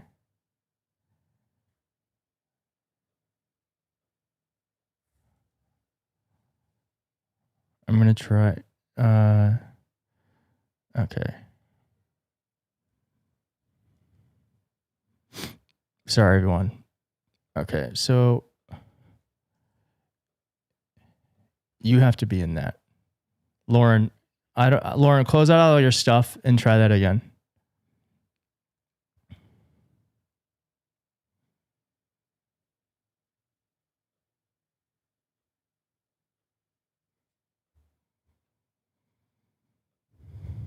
Can you see me? Oh, there you go. Hey, girl. Yay! We did it. We did it. Oh my God. I've just been eating a burrito over here watching you from the I'm glass so window, sorry it that seems. I'm Oh my so God, you're sorry. fine. All right, now I You're had to totally move my fine. chat somehow. Hold on. Chat. Oh, it's locked. Chat. All right, let's move it here. Okay. Okay. How we Thank you to everyone who stayed chill as we worked through technical difficulties. It's part of the showbiz. Girl, this is our first time doing this. You are the first ever live guest. What do you mean? First That's the ever last. live guest. We're live. We're live. Oh, great. I know. I was in the chat. I was like being a fan in the chat. I saw some of my subs giving the pronunciation of my last name, which is, always a journey. Loren, I'm going to say it one more time. Loren Piretra. Loren Piretra. That's, one way to do it. Okay, no. Tell me what. Okay, so Ellis Island did us dirty, so it's still controversial in the family, but it's the American pronunciation that I use is Piretra, so like Piretra. But it's exactly. But it's confusing because there's no hard E's in Italian, so it should be Pietra, but like I just suck at Italian accents, so. All right. So Do you know nobody's what really wrong. Do you know what we're doing? Do you know what we're gonna do? Election results? No. We're gonna try this. Ooh. But I was thinking we could rank all the former press secretaries and the ones who might be press secretary. So this is from Trump 2016 up until today. We could rank them all together. Are you into that? I'm into ranking the prospects a little bit more. We're doing them all. So okay. All right, let me see. All right, now we're just gonna see if we can do this. Can you see this? I'm sharing it right now. Oh, I can see things. Oh, look, there we go. We got a game. Okay, yeah, girl. Now? Oh yeah, girl. All right, so now I'm gonna go to this. Okay. Welcome. All right, I have to move this over. Oh my God, Trisha McLaughlin. Remember her? Oh, her husband sent me a cease and desist. It was my first one. Wait, ever. Really? Mm-hmm. Because they were awarded, her husband was awarded that like crazy Department of Homeland Security contract. And I made a video about it in January. Oh, that's right. That's right. Oh my God, this is so much fun with someone else. Listen, you need somebody else for a game. This is fun. Okay, let's Okay. see. All right. So we have Corinne Jean-Pierre, we have Caroline Levitt, we have all of them, and then we have the people who might be doing it. Okay. So I think we should go through the people who have done it before. And so the tier ranking, of course, is S through F. So S is like the best, is like godlike. F is the fucking worst. Oh, great. Perfect. And then in between. Okay. Okay. So let's just start where this all started. Let's start with Sean Spicer? Wow, TBT. This is hard. And chat, please do feel inclined. We are watching the chat. So if you feel inclined on where this should go, let us Keith, know. this is so inside baseball. This is like core but former I'm political telling you, strategist. everyone watching this shit is like, They're we got tapped some in. tea. Yeah, they're tapped in. They all know these names. They all know these names. I'm going to say Sean Spicer. I would give him D. Okay. D. F. The chat says F. Okay, F, fine. Can multiple people fall in the F category? Yeah. They yeah, you could have all S, all F, all D. Okay. Okay. I mean, oh my God, Alina Haba. Okay, Oof. and then who's next? Who was after Sean? Was that Sarah Huckabee Sanders? Sarah. Honestly, okay. I'm going to say this. Like, obviously, all these people are terrible, right? Yeah. But was she very good at being terrible? You know, I wasn't that tapped into the press secretaries back then when I was just a corporate Oh my whore. God. Lauren doesn't know. All right. The chat all says F. I'm going to disagree with the chat. And I'm going to say that Sarah Huckabee Sanders is an awful person, but she was very good at lying. Okay. So this is not, we're not ranking how like Skilled. amazing they are. This is about like, were they effective? Everyone's just saying F. I'm going to say B. Okay. Wow. Okay. All right. We can move on to who is after this.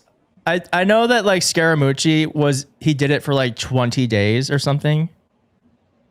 You should have put the like honorary substitutes for Caroline Leavitt, like Rubio, Vance, Hegseth, all the people that like we could add them. substituted in. We can add them. Next round.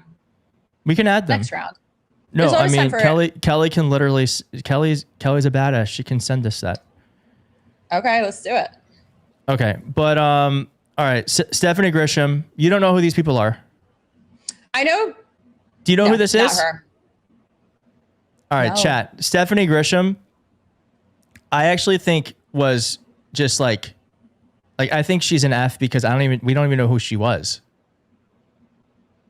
Was she Trump administration? What year? 1.0 during COVID. Oh God. Wow, I don't even remember her during that. Unforgettable. I was on the local level. F. I was on the local level then. I don't even know. Wait, I don't know who this is. Who's Roma Daravi? Oh, is this probably a new person? This is a new person. Rumored. All right, and then Kaylee McEnany.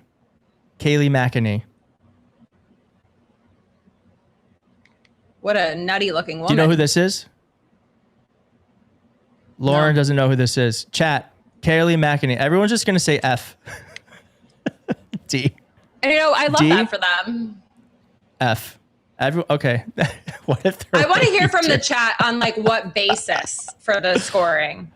I think, honestly, I think C. I think she was like not good, but she wasn't awful. Like, I don't think she was good at lying, but I also think like, she became a Fox host. It's the pipeline to everything. You could be a fifth Yeah. place loser in some bumblefuck college and still get a job at Fox News. Riley Gaines. Okay. And then Jen Psaki. Do you know who Jen Psaki is? Yes, I know Jen Psaki at least. Do you know Jen Psaki, Lauren? Yeah. Oh wait, is my mic out? I said yeah. Yeah, at least no, I know can her. hear you. I can hear you. So Jen Psaki, obviously, S. I like her. Like, I think she was like, she just knew how to do it. A? Oh, everyone's saying A. I think A is appropriate too. I think S. I think I think she actually, and by the way, very smart. She got out of there before like everything crashed. Yeah, she was like, I got my talk show. I'm out of here. It's really what it's all about at the end of the day. All right, controversial pick. Do you know Karine Jean-Pierre? Yes, I met her during the Biden administration. I And like what her. do you think? I How do you like think her. she did? She was nice to my dog. She was nice. Do you have your dog with you? Yeah, she is currently tanning right now. I can grab her. Is Zuki in the crowd? Zuki's somewhere. Go get him. Her. Him? Her? Her. Why do I always forget that? Her. Okay. Sorry to misgender. Go get her. Does the will. chat get to see the? Okay. When you get her, I'll get Willa. It is so Okay. fucking hot in LA right now, though. Oh, really? Mhm. She's just roasting somewhere over there. All right, everyone. Okay. Everyone in the chat thinks Karine Jean-Pierre was a good. Do you like? I truly don't know where I think we she should was put great. her. Really? I mean, she had the hardest job. Biden was so far gone already when she was doing her job.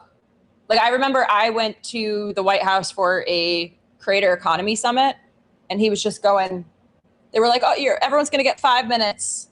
5 minutes, he's going to come in, he's going to speak to us. And I realized why they capped it, because he started going off the rails at the 6 minute mark. And she had to come in, and I was like, wow, this is a crisis comms woman commanding the fort. I'm gonna put her between A and B. Yeah, that works. I actually think she was not that good. I What think is your I basis? personally You're think she allowed. hurt the administration. I don't like, and I've talked to people who've worked in the White House who were like, she was not. It was not good. Yeah. Okay. Allegedly, they tried to like get her out of there, and she wouldn't leave. Mm. But I'm gonna be nice Cool. and say A and B between A and B. It's your show. Yeah. All right.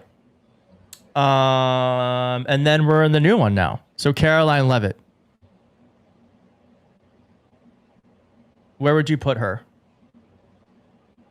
That bitch was so nutty and not even good. She would just start, like, she spent 95% of her time just glazing Caitlin Collins, just trying to start fights with Caitlin Collins, calling Caitlin Collins out, lying, protecting pedophiles. Like, and for that, put her, in the DF category. She was so annoying too. All right. The Katie chat's just like Miller. F. Yeah, F, hard F. Okay. Now the people who are left. Now these are the people who are left, and these are the people who are reportedly are up for the job. So we have Anna Kelly, Stephen Chung, Roma Daravi, Alina Habba, Trish McLaughlin, and Katie Miller. But before we get to them, we have JD Vance, who has been doing. Honestly, this is hard. I feel like everyone's just going to be an F. Yeah, I mean, I think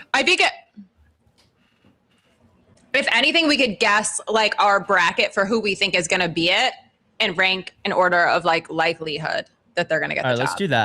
let's do that. So Because they all suck. They do all suck. So let's like get rid of this, and let's try this again. And let's like rank the likelihood of who's going to get the job from top to bottom. Bottom is less likely, top is most likely. So I'm going to put these people up here. I feel like I'd never heard of Roma Darabi. neither have I didn't Alina Habba get the boot from something recently too, so like I don't think she's coming back. All right, so let's start with like this woman. I don't know who you are. I don't think you're getting the job. Sorry. You're out. Cut. She is the VP of Kennedy Center and Trump 1.0 comm secretary, Roma. Sorry, Roma. Better luck next round. Katie Miller. Katie Miller's, she's busy having a podcast. But she's proven that she will literally do anything for power. And they seem to like her for one reason or another. So I feel like she could come back to the Trump administration. I think she's probably more likely than any of these other women, if I had to say, because really they usually don't replace one of the women that they cut with a woman. Usually it's a man. Kristi Noem, Pam Bondi. So you want to put it between A and B? I think she'd be the most likely woman, unfortunately. It would be good material for me, terrible for the entire country. But I think starting from the top, I would bet Scott Jennings, unfortunately. Oh, for sure. Where's Laura? Laura Loomer needs to be on this list as an audible. Laura Loomer is not going to get that. Anna Kelly, I have no idea who you are. So I'm going to put you between D and F. I actually think Alina Habba is has more of a chance than most. What about Erica Kirk? I don't think she's reportedly even up, is she? No, but weirder shit's happened. Trisha McLaughlin. Now this is the bitch who attacked Alex Preddy and all of them when he died, when he got shot by ICE. She was Kristi Noem's second string. Yes. And she's married to a billionaire loser man in Ohio. Okay, I'm going to put her here. Because think about it. Caroline Leavitt, billionaire, married to a rich old man. Crazy. Mm-hmm. If it was a Venn diagram, they would have a lot in common in the middle. Yeah. Okay. And all right, Stephen Chung. I don't think he's going to become press secretary. No. Jason Miller. I don't even know. Do you know who that is? Okay. Remind me who Jason Miller is. I feel like I just Jason Miller. I forget who he is, but he was a Trump 1.0 guy. He's a Trump advisor. Oh, Natalie Harp. Oh God, yeah. That's funny. He was senior advisor. Oh, he was this campaign guy. All right, so this is what it's looking like. Scott Jennings, perhaps this bitch. I actually think Alina has more of a chance than this woman. She got the boot from something though, didn't she? Yeah, she was exactly. That's why, because she was the attorney general. She was the. Pretty sure she's a Jersey. She was the acting attorney, the New Jersey attorney general. She got kicked out by the courts, and she is like a diehard. She's That's like a Trump or die. So, all right. So this is your awful people. This tree. could be. Yeah, there you go. There you go. Okay. Well, that bracket makes my stomach hurt. Truly. All right, wait, let's go to we're going to go back to this. Okay, we're back to a normal React screen now. All right, let me just close this. All right, Lauren. Now, how are you? What's going on? Can we get our dogs? Yeah, let's get our dogs. That's okay. Seems like the right move. Hey, Stinky girl.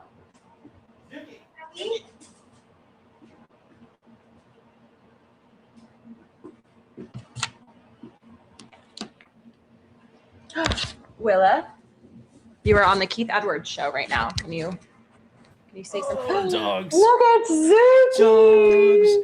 It's the senior women's club. How is she doing? I know she's been having like health problems, it's been right? tough. Yeah, she's got Still? all the baddest baddies have terrible GI systems, and Willa is no exception. So she's on steroids. She had pretty bad roid rage last week, but overall, she's good. She's super hot right now because she's been. Okay, bye. You wanna go get me the ball? Go get me the ball. Did your dog ever used to cuddle? Oh, she's a big cuddler. Is she still a cuddler? Yeah, but unfortunately, because like normally we sleep in bed together. I got her when she was 6, and I was like, no, my dog's not sleeping in the bed. That lasted like 10 minutes. She sleeps in the bed with me, but now her medication makes her sometimes pee in the night, so she's got to sleep in her bed covered in hospital pads. But she loves to cuddle. She also like will kiss you in the mouth. I try to keep her away from my mouth, but she's a big kisser. Your dog doesn't cuddle? She used to, but now that she's gotten older, she doesn't cuddle as much. Oh, she's an independent woman. I know. I actually really miss it. Oh, like she used to sleep in my bed. She would sleep under the covers with me. She doesn't do any of that anymore. She was a burrower. She used to be a burrower. Now she's she has been recently sleeping in my bedroom, but on the floor, which is new. Normally she doesn't even want to do that. But she wants her own space. Yeah, but people, like I talked about this a couple weeks ago, and folks in the chat said that it's not uncommon for senior dogs to like want to not touch because they have arthritis or they get hot. Yeah. Yeah, that makes sense. Oh, poor baby. Yeah, when like I let my guard down, she'll still like try to jump up in the bed, and especially when she's not feeling well, she'll be extra cuddly, which I'm like, now she's because her roids are roiding, she's licking her empty bowl. Oh yeah. Determined. Hangry girl. We have a breaking news update, Lauren. Uh-oh. What's going down? Darlene Graham has won. She is going to be the next senator out of South Carolina. Boo. Her qualifying criteria being related to Lady Graham. Yeah. Yep. That's literally it. Her brother dying. She knows where the ladybugs are. What other races are coming in? That's it. That's it for today. Oh, I can tell you breaking news about what I was working on today. It's kind of crazy. It's more niche. Tell me. Okay, so yesterday, Turning Point USA rolled out breeding and mating criteria for human adult women. Well, the adult part they didn't mention, but that's where we're at. We're getting very Handmaid's Tale-y. And then do you know who the data Republican is? Mm-mm. They're a big figure on X. Oh, yes. Have you been following that? I saw a little bit of it, but can you explain it to the chat?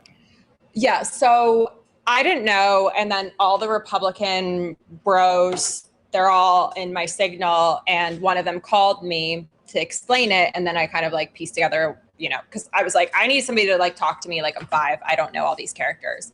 Basically, the data Republican became really big during the Doge era because they basically, from what I gather, they create data visualizations of where NGO money and nonprofits are spending money, and like they've taken it like a level further. So they're supposed to be about like financial transparency, calling people out. They call themselves a Republican with a lowercase r, so they're supposed to be like anti-establishment Republican. But turns out, and the reason that they came into my internet circle is because they have been really instrumental in kind of like mobilizing their base in support of Erica Kirk and against Candace Owens. Okay. And turns out, as of July, they've been a federal employee. So they've been employed by the Department of War under Mr. Kegsbreath. this is like confirmed, that she's a Fed op, and she's been working for the Fed and also mobilizing this right-wing base. So like MAGA people are losing their shit because they're like, we thought you were the only transparent data brokering like person we could trust. And then we come to find out that you're actually taking money from the government and mobilizing our base against Candace and in support of Erica Kirk. So it's like a big story right now, because what do you mean the federal government is paying this woman to do? We don't know. It's unclear what she's doing, but we would hypothesize based off of the timeline and her messaging since she's been employed by them that there's something. Then there's like a whole nother level to it where people are theorizing that this has to do with Candace Owens, distrust of Israel and how she really is vocal about being against the IDF and Bibi Netanyahu. Wow, you are like in a completely different internet than me. I know. I am not in that internet. I'm talking about Trump's diapers and Natalie Harp. I didn't know any of this stuff. Oh, I dabble back and forth, but I really tap into like, what's the drama with MAGA today? And then I talk about it to them. And then I'm like, and by the way, let me tell you why the SAVE Act sucks. And you guys are all guzzling the Kool-Aid now that I've got you here. So I try to like bring them in and then hit them with a learn something, bitches. And it works most of the time. Good. We'll have a role to play. But yeah, all right, that's I want to show you. today. I want to show you one thing I love, and then I'm gonna let you have your life again. Okay. Hold on.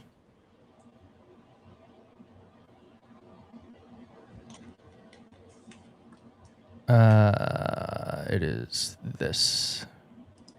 Have you seen this lady? Oh yeah. When did I see her? Love this lady. Hold on. Yeah. I don't know if chat is aware of this lady. Katie Fang loves this lady. The Stacey shows. The Stacey shows. Fuck Donald Trump. Fuck every motherfucker that has anything to do with that piece of shit, including all she's excited for the headline to drop. Is that what it's about? We're close. Keep it in your minds. We're raising the frequency. Oh, I can't hear the audio, but I can imagine it. You can't hear the audio? But I've seen her stuff before. I'm familiar. I know why. I know her game. Yeah. What's she singing? This woman makes me so happy. She makes me so happy. Invite her on the show. I want to actually. I think if I share it like this, Stacey, if you're listening. I was just hoping you would sing it. You don't want to sing it? Hold on. I got it. We got it, girl. You're gonna be able to hear this. Don't worry. Fuck Donald Trump. Fuck every motherfucker that has anything to do with that piece of shit, including all those MAGA wretched bastards out there. We're close. Keep it in your minds. We're raising the frequency. He's almost out of here. I can feel it. Can't you feel it? God, I can feel it. And it makes me so fucking happy. No. It's almost over. What a vibe. Honestly, we got to get her on the show. That is the energy. You have to do a collab. That is the energy. You need to do a collab. Just a pan, and then suddenly it's her and you and Zuki. Yeah. Man. All right. That just gives me joy. Wait, do we have one more? I think we have one more. Do you want to watch one more? Yeah, obviously. Okay. I got one more. Can we get the guy that's the guy that does, yeah. This guy tickles me.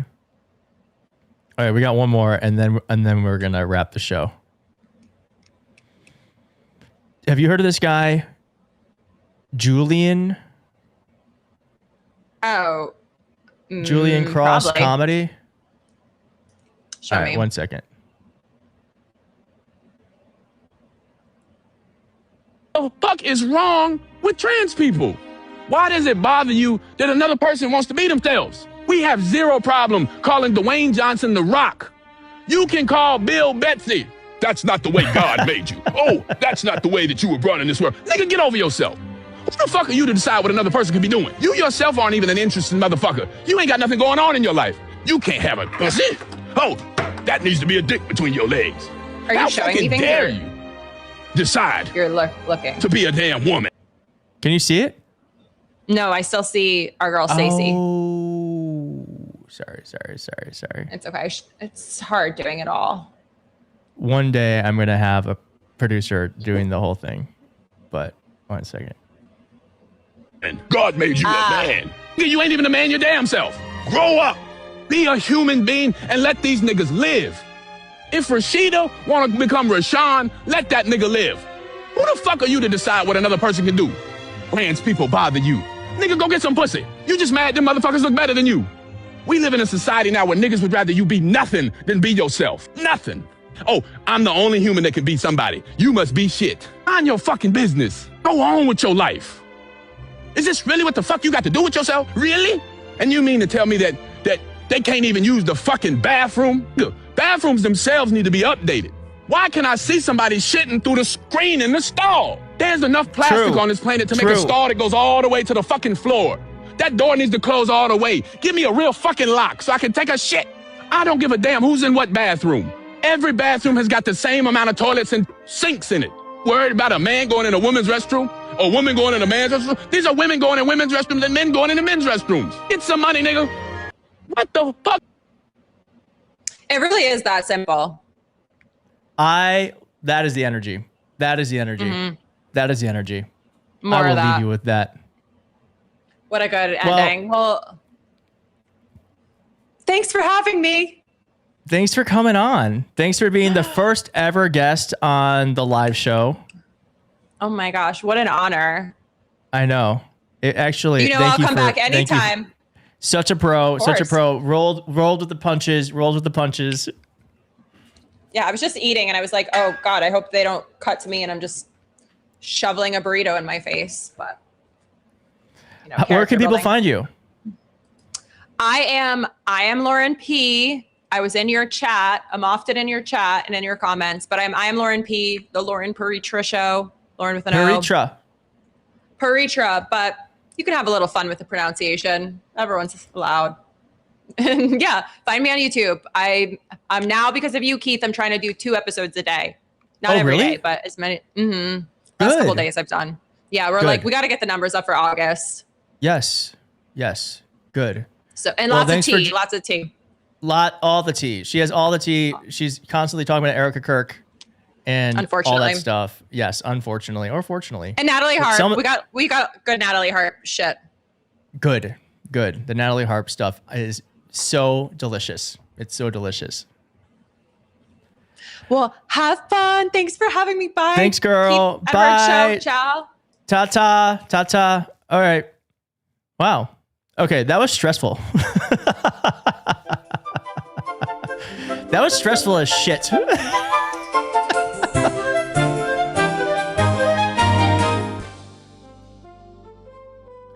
I want to say thank you for being here. Thank God that wasn't Zoran Mamdani. Can you imagine? Can you imagine if that were like Barack Obama?